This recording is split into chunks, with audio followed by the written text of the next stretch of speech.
Disaster management में। Disaster management में question current से आएगा।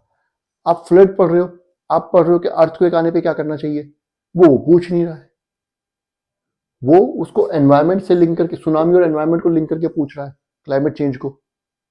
तो आप कैसे करोगे, है ना। तो इसलिए क्या है, आपको कम से कम पढ़ना है। आपको ज्यादा, अगर आप स्टैटिक पे ही पढ़े रहोगे तो आप कब ट्रेंड फॉलो करोगे। ट्रेंड पे भी मैं समझाऊंगा ट्रेंड क्या होता है, ठीक है। तो आपको ट्रेंड फॉलो करना है, तो इसलिए आपको कोशिश करनी है कि अपना वजन कम से कम रखो। वो कहते हैं ना, अनपढ़ का बस्ता भारी। अपना बस्ता कम से कम रखना है, कम से कम किताबों पे जाना है। तो इसलिए जब मैं क्लास नोट्स बोलता हूँ तो कोई भी क्रिस्पी नोट्स उठा लो कि हाँ चलो फ्लड्स हैं, फ्लड्स के बारे में 10 पॉइंट लिखे हुए हैं, हो गया फ्लड्स, अब नहीं पढ़ना। अर्थक्वेक के बारे में 10 पॉइंट लिखे हुए हैं, हो गया, छुट्टी, ठीक है। इस तरीके से क्या होगा, तो ये अब आपको बुक पढ़ने की जरूरत नहीं है, ये सब चीजें आपको ऑलरेडी पता भी है। ज्यादातर चीजें तो आपको पता ही होती हैं, ठीक है।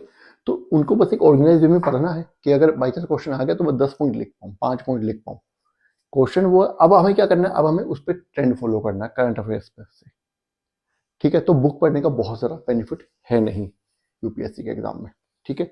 इसीलिए ज्यादा नहीं, एनसीईआरटी तो आपको पढ़नी पड़ेगी, बुक वहीं पढ़िए जहाँ पे बहुत ज्यादा जरूरी है, जहाँ पे और कोई ऑप्शन नहीं है, और कम से कम किताबें हमें पढ़नी है, ठीक है। तो ये हमारा आर्ट एंड कल्चर जो होगा हमारा, ये इससे हो जाएगा, एनसीईआरटी से हो जाएगा। थोड़ा बहुत आप किसी कोचिंग की हेल्प ले सकते हैं, अगर आपने कोचिंग कहीं पे ली है तो आप वही नोट्स पढ़िए, मैं वही कहूँगा कि आप उसी को रिकमेंड कीजिए।